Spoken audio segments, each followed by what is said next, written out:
Dès le début du film, nous plongeons dans l'atmosphère magique du Nouvel An à New York, qui charme dès les premières images. Robin Monroe est une jeune beauté, assistante éditoriale dans un magazine de mode. Un coursier lui livre des fleurs au bureau, accompagné d'une invitation au restaurant de la part de Frank, son petit ami. Le soir même, le couple se retrouve dans un restaurant polynésien, où Frank montre à la jeune femme une brochure vantant une île tropicale et lui propose d'y partir ensemble pour 6 jours et 7 nuits entiers. Mais si seulement le couple pouvait savoir d'avance ce que leur réservait ce voyage romantique, et quelles seraient ces journées et ces nuits.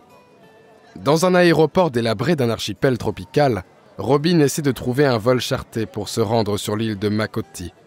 Elle rencontre Quinn Harris, un pilote chevronné qui propose de voler sur un petit appareil qui n'inspire guère confiance à Robin. De plus, la vieille carcasse a besoin de réparation. Mais la jeune femme hésite car elle attendait un vrai grand avion, et non cette épave. Le pilote assure que l'appareil est parfaitement en état et qu'il n'y a pas de meilleure option. Finalement, le couple accepte à contre-cœur. Avant l'embarquement, une séduisante jeune femme nommée Angelica les rejoint, et elle s'avère être la copilote. Elle s'assoit à côté de Quinn et l'embrasse passionnément. Bientôt, la compagnie atteint sans encombre l'île. Le soir, ils se promènent sur le terrain de l'hôtel et se rappellent leur première rencontre 3 ans plus tôt. Soudain, Frank sort une bague de fiançailles et demande la main de Robin. Elle lui répond par un baiser. Frank s'éloigne un moment et en son absence, Quinn, ivre, s'approche de Robin et tente ouvertement de flirter avec elle.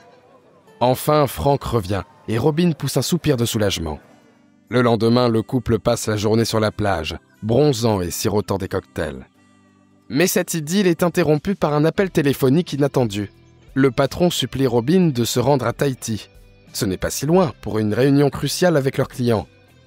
Robin est obligé d'accepter. Le seul qui puisse l'y conduire est Quinn, mais il n'est pas du tout pressé de le faire. La jeune femme le persuade contre une forte somme d'argent. Le principal problème reste Frank qu'il faut convaincre que ce voyage à Tahiti est indispensable. L'homme est profondément vexé mais n'a pas le choix, et Robin s'envole. En vol, elle et Quinn commencent à se raconter leur vie. Mais la météo se dégrade brusquement. On dirait qu'ils vont entrer dans une tempête. Pendant ce temps, Frank dîne seul. Sa solitude est vite interrompue par la belle Angelica, qui accapare toute son attention. Et dans le ciel au-dessus des îles, la tempête fait rage. Le petit avion est secoué. Le pilote décide de revenir vers Makoti. Pendant ce temps, Frank profite déjà pleinement de la compagnie d'Angelica. Robin avale une grande quantité de pilules contre l'anxiété et perd conscience de la réalité. Quinn en demande aussi quelques-unes pour se calmer. Soudain, la foudre frappe l'avion, ils perdent de l'altitude. Le pilote aperçoit une île et dirige l'appareil vers elle. L'atterrissage brutal se termine par un succès relatif. Robin ne reprend ses esprits que le matin. Elle est choquée par ce qu'il s'est passé et cherche frénétiquement des solutions. Quinn répond par du sarcasme, mais dans ses yeux perce le désespoir. La jeune femme énergique ne renonce pas. Elle tente d'obtenir un signal, mais échoue. Le pilote lui montre un pistolet de détresse avec une seule fusée et prévient qu'il risque de rester coincé ici longtemps. Robin semble ignorer la gravité de la situation et exige qu'on lui rende son argent pour le vol. Quinn déchire ostensiblement les billets pour lui montrer à quel point ils n'ont aucune valeur maintenant. Furieuse, Robin se précipite vers l'avion et trouve un radeau gonflable. Quinn rejette cette idée. Ils ne savent même pas où elle est. Une violente dispute éclate entre eux. Le pilote affirme que Robin n'est pas son genre, qu'elle parle trop et que sa silhouette laisse à désirer. Elle réplique qu'il est un ivrogne et que c'est de sa faute s'ils sont coincés ici. Mais ils n'ont pas le choix. Ils devront s'adapter l'un à l'autre pour survivre. Pendant ce temps, Frank reçoit un appel de l'éditeur de Robin et découvre enfin qu'elle n'est jamais arrivée à Tahiti. La panique grandit et Angelica se joint à l'agitation. Sur l'île déserte, les naufragés partent chercher de l'eau. Leur antipathie mutuelle s'accentue, ils s'insultent sans cesse. Angelica et Frank partent avec leur sauveteur chercher leurs amours. Frank est désespéré. Tout a mal tourné. Pourquoi Robin est-elle partie à ce maudit Tahiti?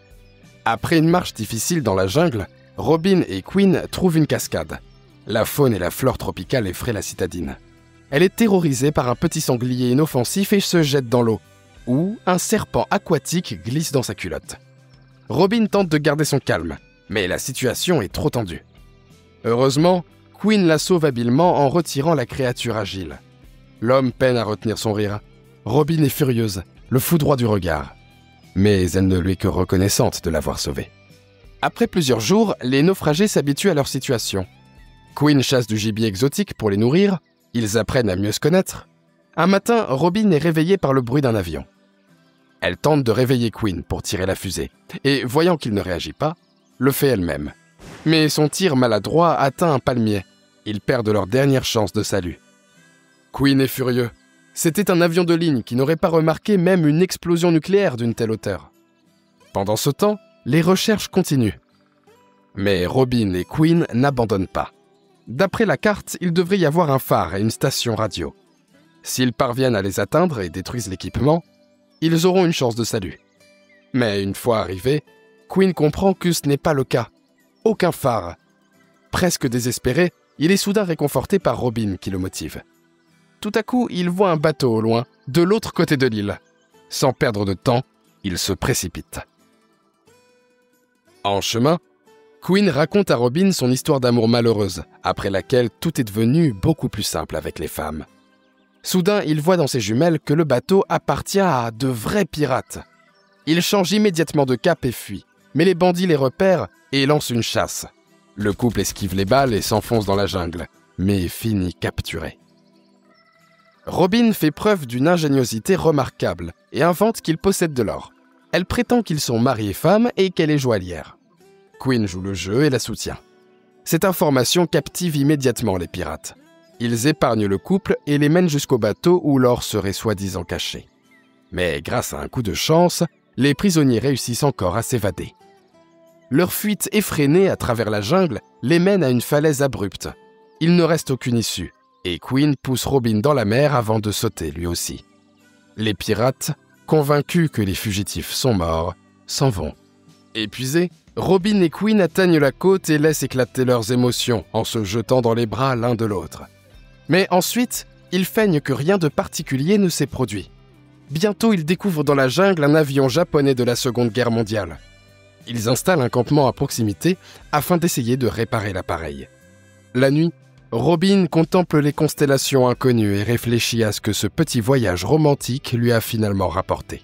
Frank continue de croire que Robin est encore en vie, même si sa partenaire de recherche semble déjà résignée à la mort de Queen. Elle lui propose même de passer la nuit ensemble, flirtant ouvertement, mais Frank refuse. De son côté, Queen tente à nouveau de se rapprocher de Robin, mais elle résiste, même s'il y a clairement une étincelle entre eux. Elle veut rester fidèle à Frank. Ce qu'on ne peut pas dire de lui, car Frank finit par céder au charme d'Angelica. Le matin, il se réveille dans le même lit, même si Frank se souvient à peine de ce qui s'est passé. L'homme est rongé par la culpabilité et souffre de son infidélité. Robin, elle, commence à voir Queen autrement. Il l'attire en tant qu'homme. Ils se rapprochent, parlent longuement de tout. Queen avoue avoir été mariée 12 ans, mais que sa femme est partie avec son meilleur ami.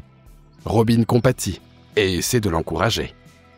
Pilote expérimenté et mécanicien, Queen continue de récupérer les pièces de l'avion japonais pour tenter de le réparer, ou au moins de construire quelque chose qui lui ressemble. Frank, lui, n'arrive pas à se pardonner sa trahison. Il ressasse sans cesse son infidélité. Mais Angelica, insouciante par nature, tente de le calmer. Un sauveteur arrive et annonce que les recherches sont arrêtées et qu'il faut accepter leur mort. Queen et Robin refusent d'accepter ce destin.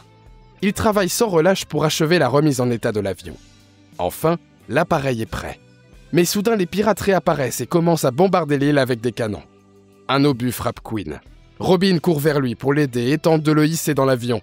Ensemble, ils démarrent l'appareil et parviennent à décoller malgré le feu ennemi.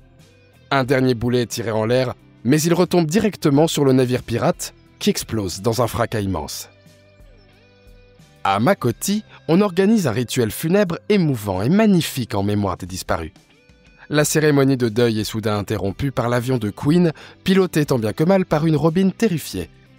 La jeune femme parvient malgré tout à amérir. De l'appareil, les rescapés revenus d'entre les morts sont tirés par la foule en liesse menée par Angelica et Frank. Au lieu d'une procession funèbre, c'est immédiatement une fête joyeuse qui commence. La légèreté de ces insouciants transforme la tristesse en célébration. Quelques jours plus tard, Robin rend visite à Queen à l'infirmerie et tente de comprendre ce qui se passe vraiment entre eux. Mais Quinn déçoit la jeune femme en lui disant que leurs vies sont beaucoup trop différentes pour qu'ils puissent être ensemble. Robin ne peut plus se mentir à elle-même et demande à Frank d'annuler le mariage. Il est persuadé qu'elle a découvert son infidélité et l'avoue, choquant profondément Robin. Finalement, ils comprennent tous les deux qu'ils ne se sont en réalité jamais aimés. Resté seul, Quinn prend enfin conscience de ses véritables sentiments et fonce à l'aérodrome pour rattraper Robin. Mais l'avion pour New York est déjà parti. Soudain, il l'aperçoit en train de se disputer avec les employés de l'aéroport, cherchant à convaincre qu'elle doit revenir. Quinn sourit largement et lui avoue ses sentiments sincères. Robin se jette à son cou. Entre deux pics sarcastiques, les amoureux s'embrassent enfin.